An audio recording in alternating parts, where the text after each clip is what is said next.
royal family, for centuries representing the nation on the world stage. And when they put on the glitz, it's the kitchens that keep the cogs turning. An army can't fight on an empty stomach, and a monarch can't rule without having some food. It's the engine oil for the engine that is the British royal family. We open the door on life in the royal kitchens and get the inside scoop from the royal chefs. Working for the Queen was amazing. Cooking for kings and queens and presidents. They reveal the do's. Finger sandwiches, cut into 4, minus the crust. And don'ts. You try and serve strawberries to the Queen in January and it's off to the Tower. You're really in trouble. Of serving Her Majesty, whose private dining habits are not as extravagant as you may think. She eats her dinner off a tray, looking at the television. She likes it. We discover the lengths our royals go to in the name of diplomacy. It's very phallic. They didn't have to put the whole thing in their mouth, which would have been pretty gross. And delve into the shocking history of royal health and safety. It's a wonder, really, that the whole place didn't go down with cholera and typhoid. And reveal how Harry's kitchen curiosity could have scarred him for life. If I'd not been like Usain Bolt racing across the floor, he would have yanked that pan down. This boiling water would have gone all over him. These are the secrets of the royal kitchens.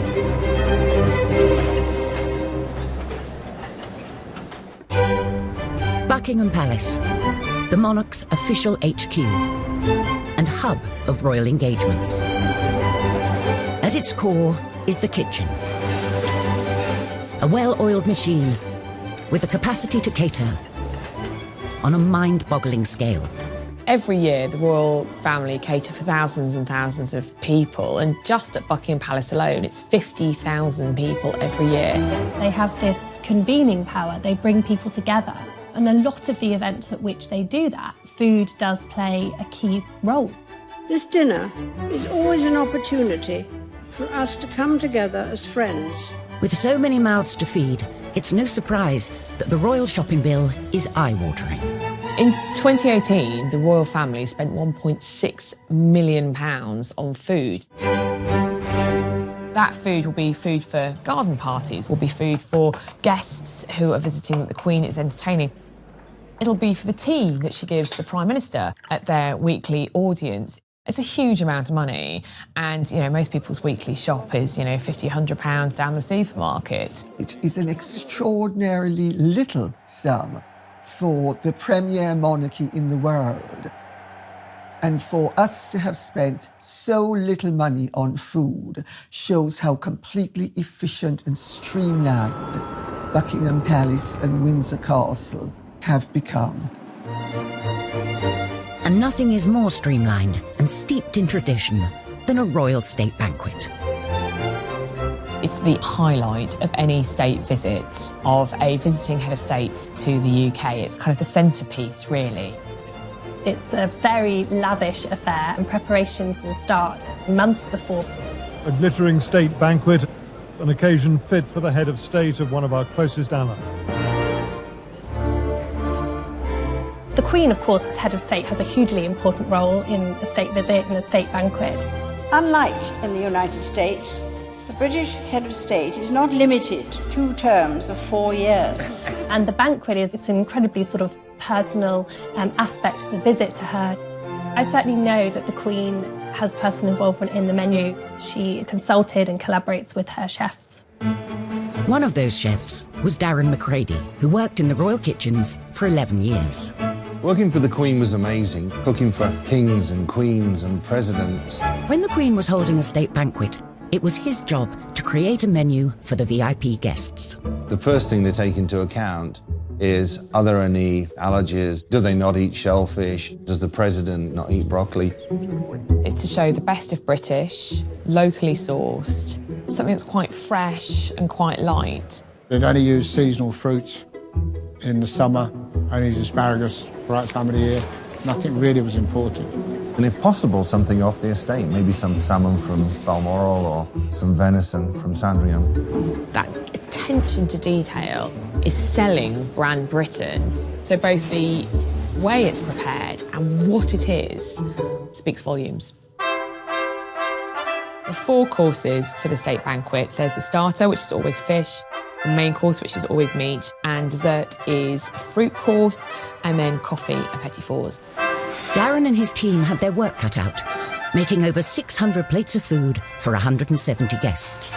You started at 6 in the morning, and it was usually 11 o'clock at night by the time you finished. But efforts did not go unnoticed.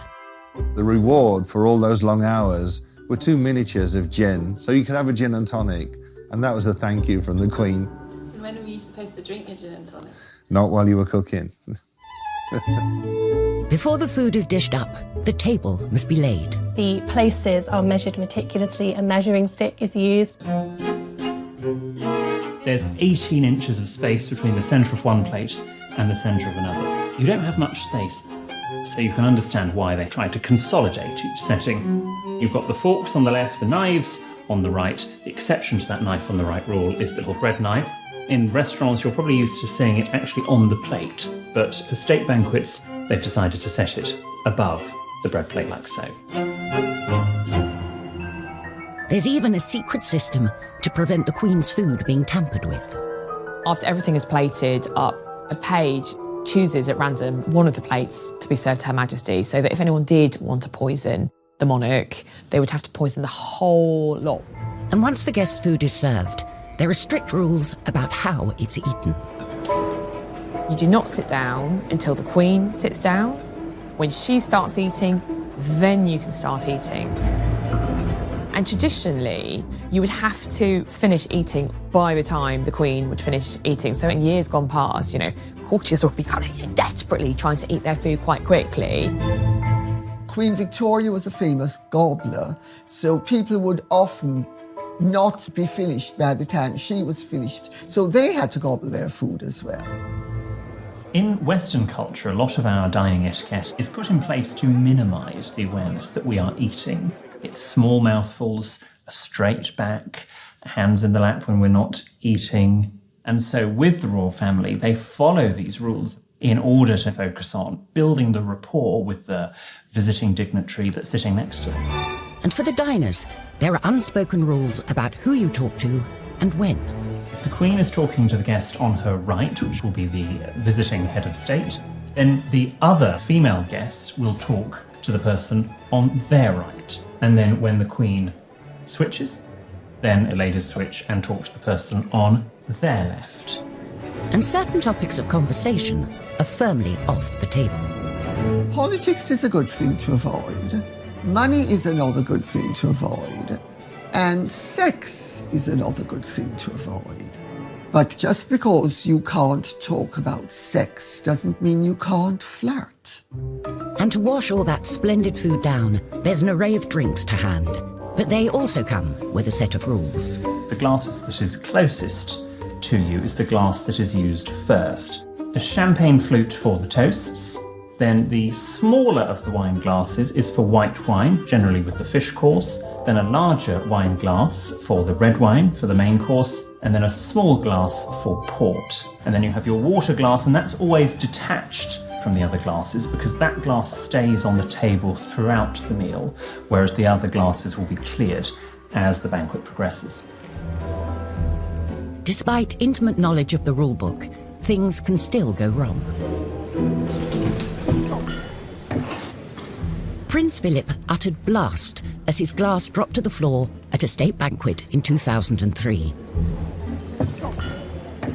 Luckily, heads of state politely carried on as if nothing had happened.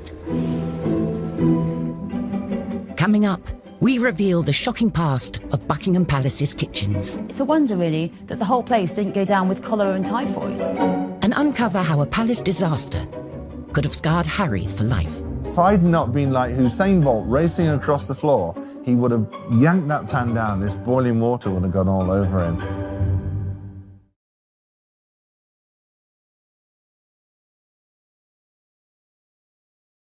Kitchens are at the heart of the home, and Buckingham Palace is no exception.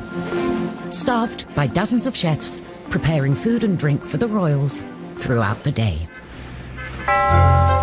It's 7:30 a.m. the kitchen's first task of the day, the royal cuppa. She only drinks Earl Grey, no milk, no sugar. The Queen doesn't make her own tea. She has a special coffee room. They make all the teas and coffees.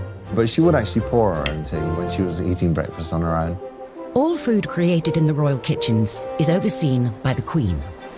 The Queen has a royal menu book that's completed by the chef, and the chef does 3 days menus, and that gives us enough time to get all the produce in and prepare it.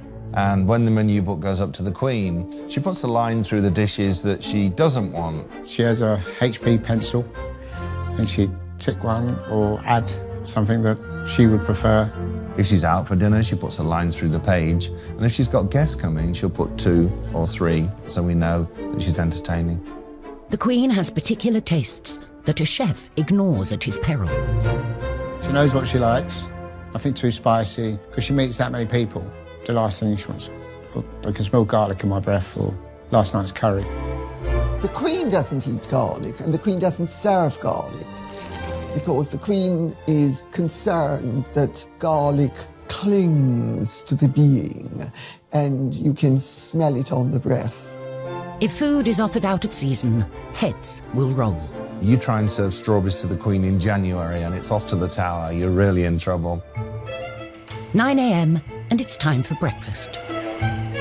Typical breakfast for the Queen would be in her own sitting room. She'd have some hot tea and then a bowl of cereals from a plastic Tupperware container. It might have been served on a silver tray in, lovely porcelain, but it was still kept in Tupperware containers, just like in anyone else's kitchen back at home. Prince Charles has a very particular breakfast routine as well.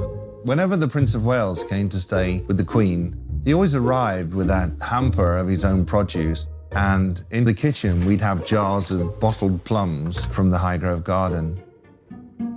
The instructions were to put 2 plums and a little juice into the bowl and send it in to him for breakfast. I'd send in 2 plums and he would take 1, so they'd come back out after breakfast and I'd put the other plum back into the jar and save it. So one morning I thought, okay, he only eats 1 for breakfast, so I just put 1 plum in the jar and sent it out into the dining room. And the footman came through and said, His Royal Highness said, can you have 2, please? So I had to keep sending 2 in every morning. This wholesome breakfast is a far cry from Queen Victoria's morning spread. It was famously elaborate. It included things like lamb chops, fowl, tongue, eggs, bacon, potatoes. She just went for it, and it's no surprise that she very possibly had digestion problems later in life. The current Queen is more likely to enjoy rich pickings at lunchtime, especially at Balmoral. Balmoral affords recreation as well as relaxation. Hunting, shooting and fishing. There's trout in the streams nearby and salmon at the right time of the year. And when they get a good catch, the kitchens spring into action, cooking a lunchtime dish of grilled fillet of salmon with a watercress sauce, one of the Queen's favourites. And royal chef Des Sweeney was the man to do it. The salmon would have been caught in the River Dee behind Balmoral. Des worked as the Queen's chef for 3 years. This is a smallish salmon. It's about £5 in weight. It's a bit of a go-to safe dish, one that the family enjoy, one that she likes to present to guests. The Queen's guests would fish for salmon. Staff were allowed to fish. If they caught one, they would offer it to the Queen, who would politely decline. So I've got a fillet off. These are pin bones. They're very, very small. And if you're doing a large amount of salmon for like a state banquet, it's a very tedious job. A few years ago, when the Queen Mother was alive, unfortunately she got a fish bone stuck in her throat. Traditionally, you swallow bread, and bread will take it down. But this day, it didn't work, so they had to get her to the hospital quite quickly, apparently. It wasn't me. So here I'm just taking the skin off the back of the salmon, and then we're just portioning it up. The Queen famously hates waste. From the tail ends, we make fish cakes that go down to staff, or that would go to breakfast dish. Queen eats very sensibly, really. Meals at a regular time. She doesn't have big meals, doesn't have late meals, and it's really good for your metabolism to live like that. So it's been filleted, lightly oiled, and I'm just going to grill it very simply. We make a few portions, normally one spare, just in case the worst happens, we drop one, or the tray gets spilled, or something like that. The Queen is particular about sauces, so Days has to ensure it's totally lump-free. Generally, the sauce has to be sort of processed so it's very fine. Quite often it'll be strained. So for plating up, I'm going to use some Norfolk Samphire, just on the bottom, just gives it a little texture. So there you have a grilled fillet of Balmoral salmon, watercress sauce, a light lunch fit for a Queen. So with the Queen's lunch sorted, it's time to feed the corgis. And it's anything but a dog's dinner. They had their own menu. One day lamb, one day chicken, one day beef. And we'd have to make sure that all of the meats we cut into very, very fine dice, a brunoise, so that there were no bones in there, because we couldn't have the royal corgis choking.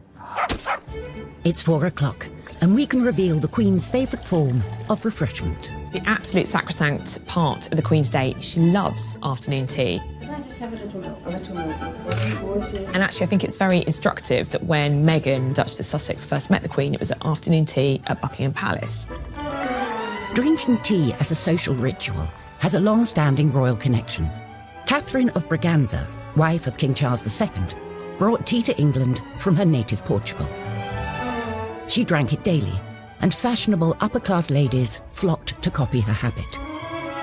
Nowadays, tea drinking, often accompanied by some delicious tidbits, remains a traditional afternoon treat for the royals.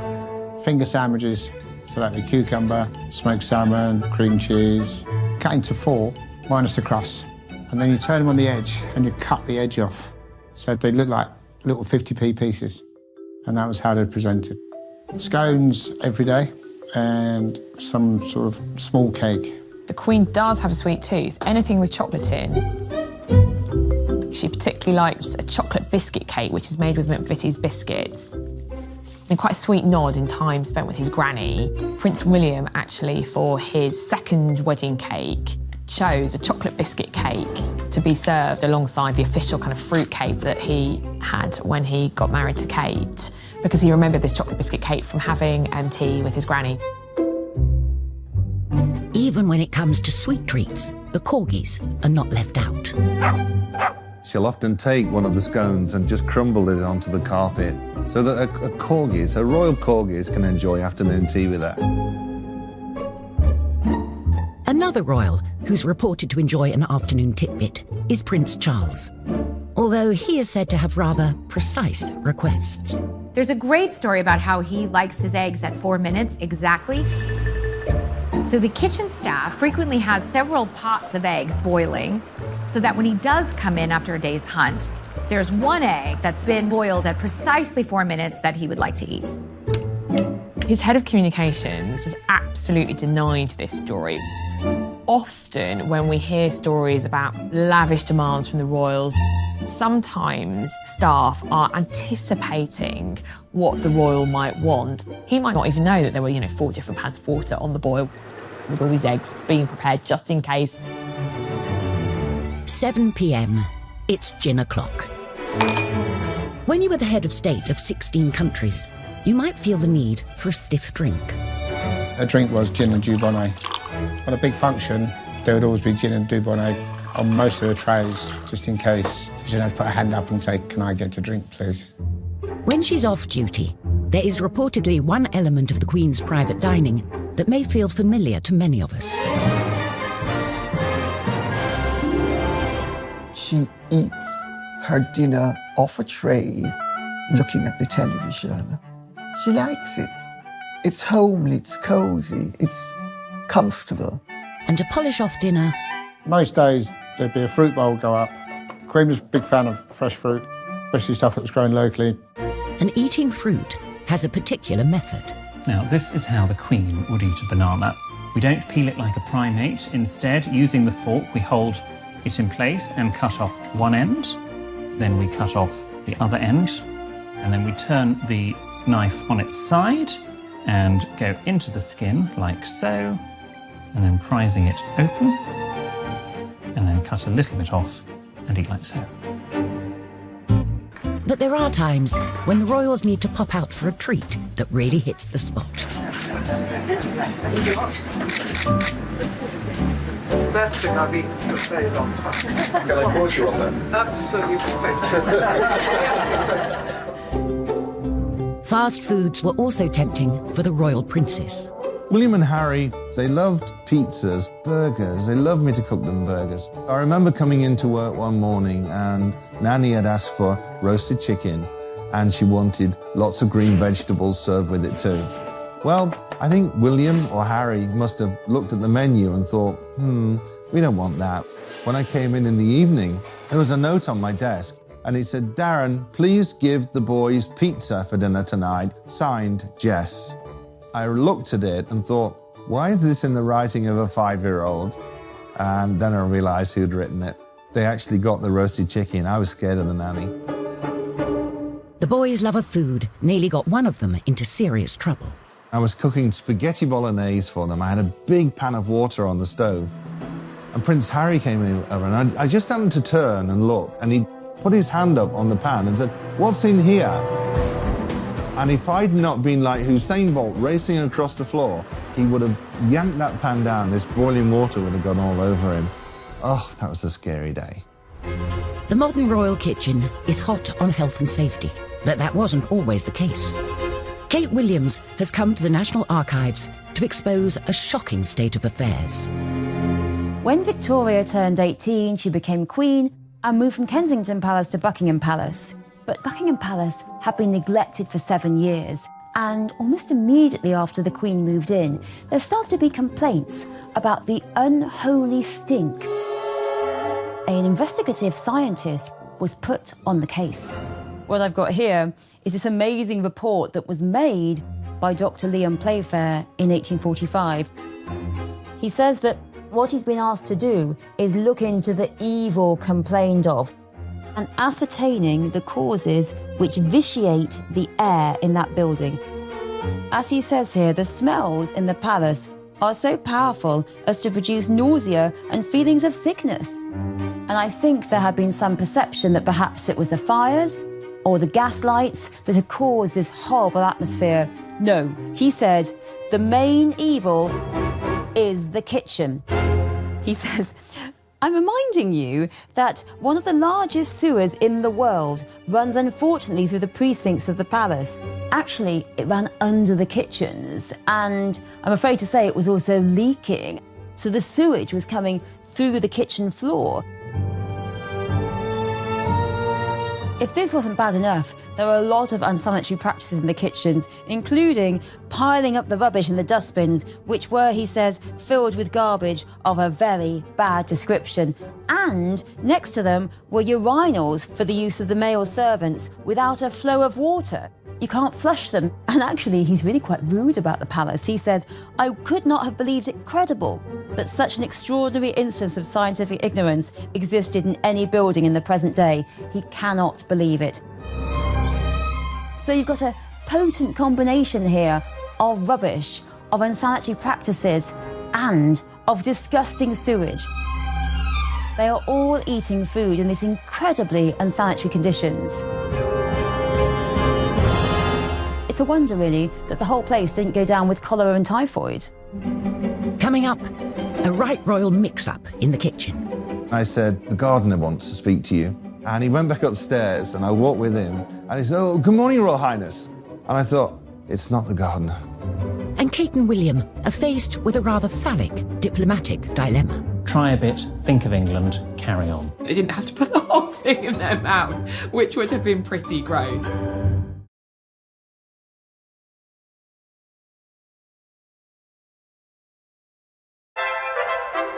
If you want to discover what's in the royal kitchen cupboards, look no further than the list of warrant holders.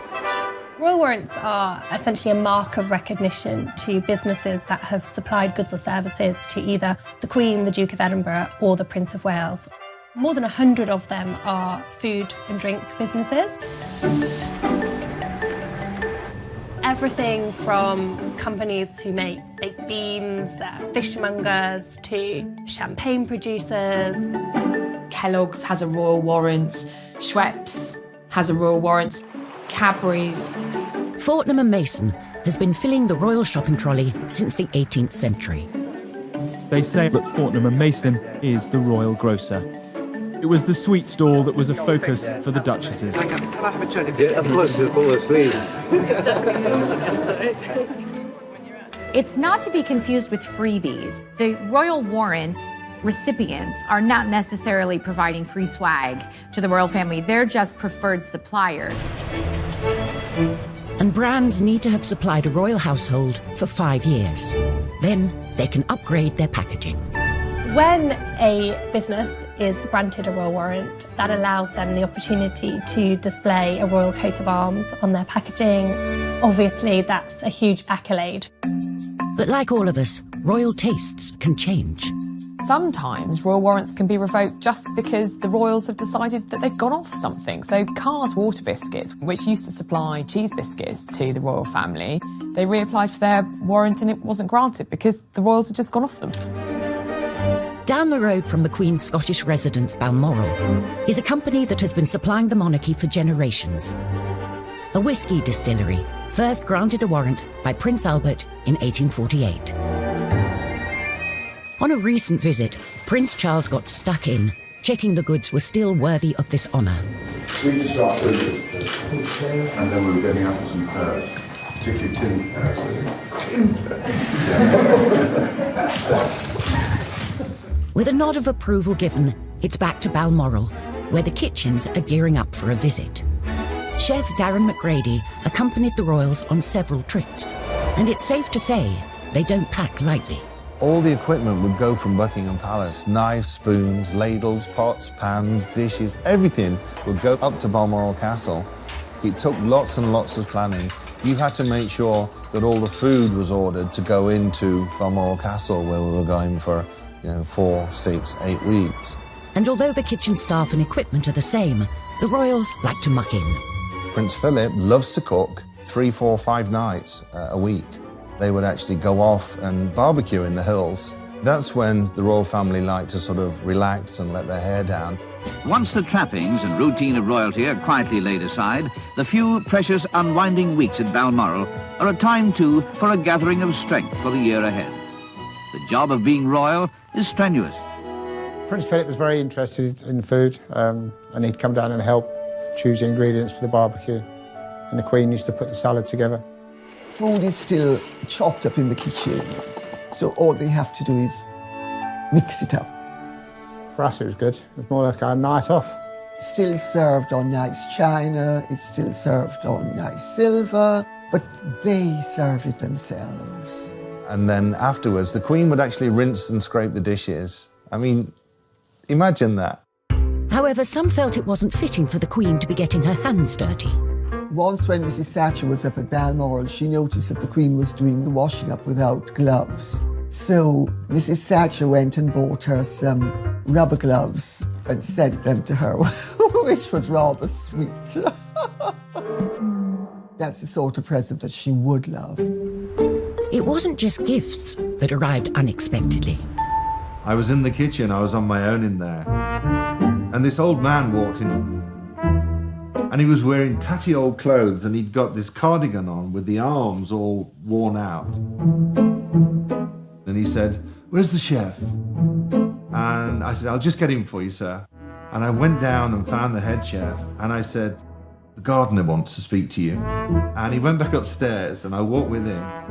And he said, "Oh, good morning, Royal Highness." And I thought, it's not the gardener, it's Prince Philip. The kitchens also play a key part in royal travel. Between 1954 and 1997, the royal yacht Britannia took the royals all over the world. The royal yacht Britannia arrives at Monrovia in the African Republic of Liberia with Queen Elizabeth, who is winding up her tour of African nations. On board, the Queen hosted politicians and dignitaries. And for the chefs, logistics were at the top of the menu. The food had to be sent down to Portsmouth where it could be loaded onto Britannia and put in the freezers. And by the time we flew out with all the fresh produce, we were there, we were planned and we were ready to cook. But cooking on a ship has its own challenges. You're in a confined space, the kitchen's not very big, you don't know where anything is. There was a lot of people, a lot of dignitaries, a lot of VIPs, a lot of security. A lot of them would come through the galley. So you'd be cooking away, and next thing there's more people walking through, and it's like, is he working in the kitchen or is he VIP? I don't know what he is. For a royal chef, the show must go on, come hell or high water. We were sailing into a storm. I put chocolate souffle on the menu, and that was a big mistake. He'd gotten around to my course. I put the soufflés into the oven, and I went outside, and the storms were getting worse. I came back inside, looked at the soufflés, and they were rocking around in the bowl. I just went outside, threw up over the side of Britannia. Oh. Sometimes it was so bad, the Queen would helicopter off and fly ahead, and it was like, okay, it's going to be rough. And of course, Prince Philip loved it. Yay, let's go, because he used to be a sailor. On tour, digestive disasters for the royals are to be avoided at all costs. When a royal goes on tour, huge consideration is given to what they eat. Just a little bit, just a little bit. Individual tastes taken into consideration. They might say, well, Prince William likes curries, or, you know, the Queen, for instance, famously doesn't eat shellfish. Not because she doesn't like it, but because obviously shellfish can give you an upset stomach, and if you're doing an important diplomatic tour, you don't want to miss a day because you're sick. She takes her bottled Malvern water, and that's all she drinks. Sometimes food and drink can prove to be a diplomatic challenge. Now a coconut shell is handed to the Queen for the ceremonial drinking of the kava. She often has to eat things that she might not privately wish to eat. Here, the mixing and drinking of the kava is of the greatest importance. But she does it because she's very dutiful and she doesn't want to offend her hosts. To the Western palate, the taste is, well, unusual. When our younger royals have been faced with unfamiliar delicacies, they don't always maintain their composure, as Emily Andrews witnessed. When I was on tour with William and Kate in 2016 in Canada, we were at this lovely kind of presentation of seasonal Canadian produce. Sun was shining, Kate was looking gorgeous. I was like, oh, this is lovely. And suddenly we see this clam called a geoduck. It's very phallic looking, kind of long tube and kind of a bulbous part at the end. It's a delicacy and you eat it. And so Kate and William were kind of going around the stalls and we were all as pressed, kind of waiting for them to present it, this geoduck clam, and what would they do?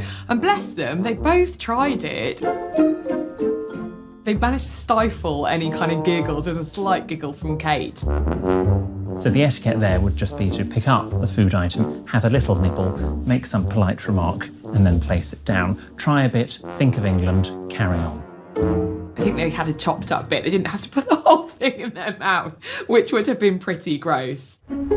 Coming up, when Meghan came under fire for promoting her favourite fruit. They are involved in the exploitation of workers abroad, and how dare she promote the consumption of avocados. And a greedy king's artery-clogging meat feast. It looks like what might happen to us post a nuclear Armageddon. You're not going to make me try and eat this, are you? Definitely are. It's so gross.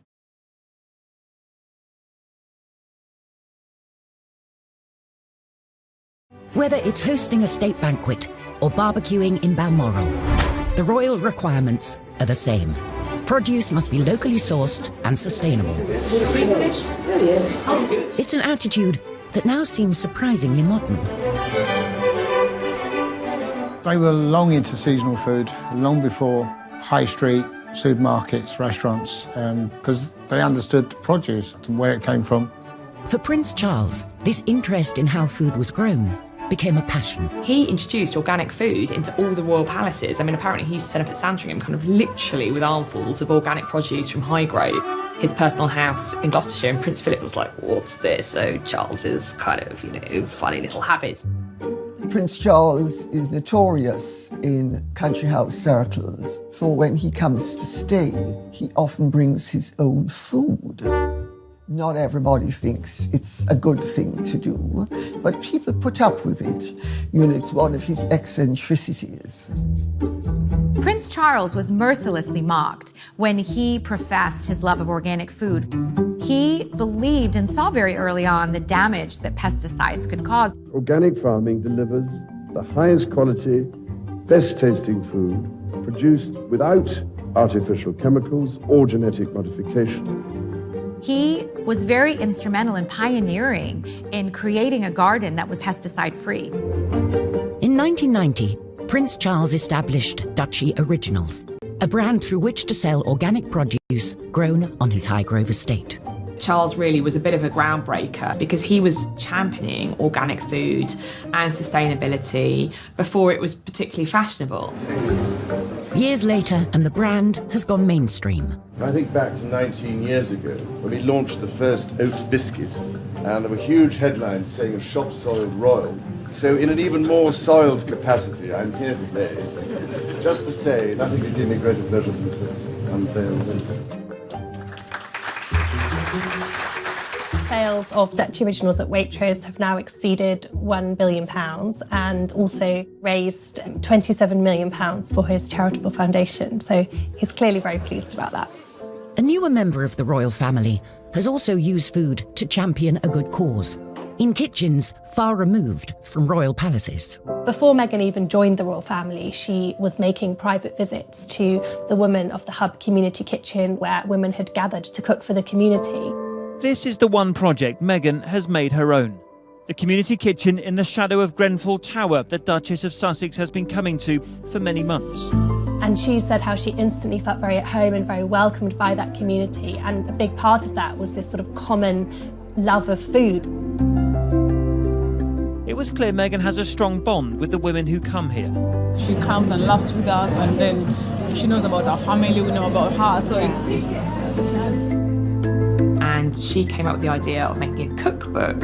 So using all the ladies' recipes and indeed her recipes to raise money for this community kitchen. With the attention that someone of her celebrity can bring to this cause, the book has been flying off the shelves. The money that it raised was ploughed back into the community kitchen. It was completely renovated. And I remember at the launch, Meghan said that she felt that she'd almost come home meeting these ladies because it was a kind of such a melting pot of different nationalities and identities, and how food bound them all. Before she met Harry, Meghan wrote publicly about her love of creating in the kitchen. We know the most about her in terms of food in comparison to anyone else because, of course, she had a blog called The Tig where she wrote about her love of food and she shared recipes and she spoke about the meals that had influenced her and what her view on food was. She likes to eat clean and green. There's reports of her wanting to eat vegan during the week, so very much kind of plant-based food, and she certainly doesn't, I don't think, eats a huge amount of red meat. The modern royals seem to be much more interested in food, healthy eating, and I think that's exciting. For royals of the past, healthy eating wasn't a priority. Henry VIII lived a life of gluttony and excess, and championed grotesque and meaty concoctions in the kitchen. The cockentrice was one of his favourites. Historian Kate Williams is going to meet Andrew Clark, a chef who still uses an open fire and has been preparing this calorific creation. Oh my goodness. I've read so much about the cockentrice and I've never actually seen one, and there it is. Half pig and half chicken. It looks like the most terrifying mutant thing I can possibly imagine, kind of what might happen to us post a nuclear Armageddon. You're not going to make me try and eat this, are you? Definitely are. I've really got to live like Henry VIII. Okay. The trotters and then the chicken legs. It's so gross. The cockentrice was created by taking half a pig and half a chicken and stitching them together. There's no nice way of stitching this, really. It's all quite Frankenstein. Henry VIII's kitchens were the largest in Tudor England, making over 800 meals per day. Pretty freaky, huh? The cockentrice was roasted on an open fire and served up by the king to his waiting VIPs. If you're Henry VIII's chef, you're just giving him a big signifier of his power here. You're really showing off his brilliance because only he can afford the best people who can make this incredible creative, time-consuming dish. Henry basically spends the equivalent of £5 million on a massive meat feast. And this is the centrepiece. It's about grandeur, it's about excess, and really showing off. How can we think of the craziest thing to do? I know, let's stuff a pig with a chicken. You know, how fun is that? Would you like to try some? I'm kind of terrified. And also, I'm quite excited because it does smell good. Well, let's give it a go. Let's see give what it it's a go. like. Oh my gosh. Thank you. So I used to be a vegetarian. It's a good thing I'm no longer. Otherwise, I might be quite traumatised. Okay. That is beautiful. If I was at Hampton Court eating this rather marvellous meat, I think I'd be pretty impressed. Well, I think we should drink to the cock and trees. Cheers. Cheers. The humble chicken has taken centre stage for our modern royals too. Famously, Meghan and Harry got engaged as they were trying to cook a roast chicken. It's a standard, typical night for us. Cosy night. It was what were we doing? Just roasting chicken and Roasting having a chicken, trying to roast a chicken. trying to roast a chicken. I think Harry said trying to cook a roast chicken. I mean, we know that Meghan is a very accomplished cook. Very romantic. He got on one knee. Standard roast dinner, but that's great. That's, you know, shows that they're normal. It's something that we can all imagine doing. It's not something that we think, oh, well, that's because they were royal, they were doing that. And any meal they eat can make the news. But it's not always a welcome headline, as a friend of Meghan's discovered on a visit to Kensington Palace. He posted what I'm sure he felt was a very innocuous photo of avocado toast and wrote that Meghan was the avocado whisperer because she does such great avocado toast. One newspaper absolutely went after Meghan for eating avocados, saying that they are involved in the exploitation of workers abroad and how it's a controversial thing to eat and how dare she promote the consumption of avocados. An unconventional life in the limelight hasn't stopped the brothers from having an ordinary approach to food. We're living together as brothers, and it's fantastic. It really is. He does most of the cooking. I just laze around watching TV. If you think about William when he was at university, he did have that regular university experience. You know, he lived with other students and that he did the things that other students do, and that would have extended to the way that he ate as well. He certainly wasn't up in St Andrews with a chef who was preparing his meals. You know, that just wasn't happening. And same way with Harry when he was in the military. He didn't go with his own chef. It was very much a case that he fitted in and did what everyone else did. So they do have that pretty ordinary relationship with food. They bring it up to modern day, aren't they? You're too kind. Thank you so much. It's the new kids on the block. Harry and William don't want to live like Grandma. When William and Kate had apartment 1A at Kensington Palace renovated, they famously had 2 kitchens put in. One kitchen for them to use personally, and also a professional kitchen for hosting events at Kensington Palace. Kate in the papers was dubbed 2 Kitchens Kate. I've had conversations with her about how much she loves to cook, and she certainly likes to cook for the kiddies. When faced with a baking challenge, Kate can definitely rise to the occasion. William, however, could do with a little practice. Swing across. Look, like that. It sort of looks like a pretzel. Of course, when we think about the royals, and particularly the Queen, you know, they have loads of staff to do everything for them. But actually, Kate cooks a lot of their meals herself. And I think she likes to do that because, like most of us, that's the heart of her family life. Whatever the royal family eat and wherever they are, the eyes of the world are watching. They are very much on display, and every engagement that they do, they are watched very closely. We might have to come down there for lunch. Everything they eat and drink becomes the story. And even though the modern royals have a more hands-on approach to food, their chefs will always have a vital role to play. Kate will not be queen in a tiara going shopping around Waitrose. That's not going to happen. She wouldn't have time in any case. She's going to be too busy. But whoever is on the throne, the royal kitchens will always be at the heart of the monarchy. Food is very important when it comes to the way that we function as a country diplomatically. That's going to continue to be a key feature in the future. It's the engine oil for the engine that is the British royal family. An army can't fight on an empty stomach, and a monarch can't rule without having some food.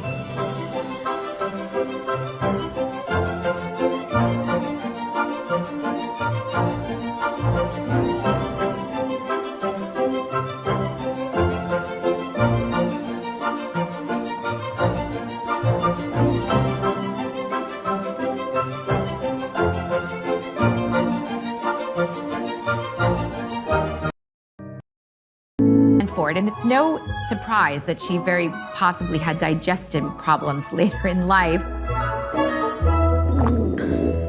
The current Queen is more likely to enjoy rich pickings at lunchtime, especially at Balmoral. Balmoral affords recreation as well as relaxation. Hunting, shooting and fishing. There's trout in the streams nearby and salmon at the right time of the year. And when they get a good catch, the kitchens spring into action, cooking a lunchtime dish of grilled fillet of salmon with a watercress sauce, one of the Queen's favourites. And royal chef Des Sweeney was the man to do it. The salmon would have been caught in the River Dee behind Balmoral. Des worked as the Queen's chef for 3 years. This is a smallish salmon. It's about £5 in weight. It's a bit of a go-to safe dish, one that the family enjoy, one that she likes to present to guests. The Queen's guests would fish for salmon.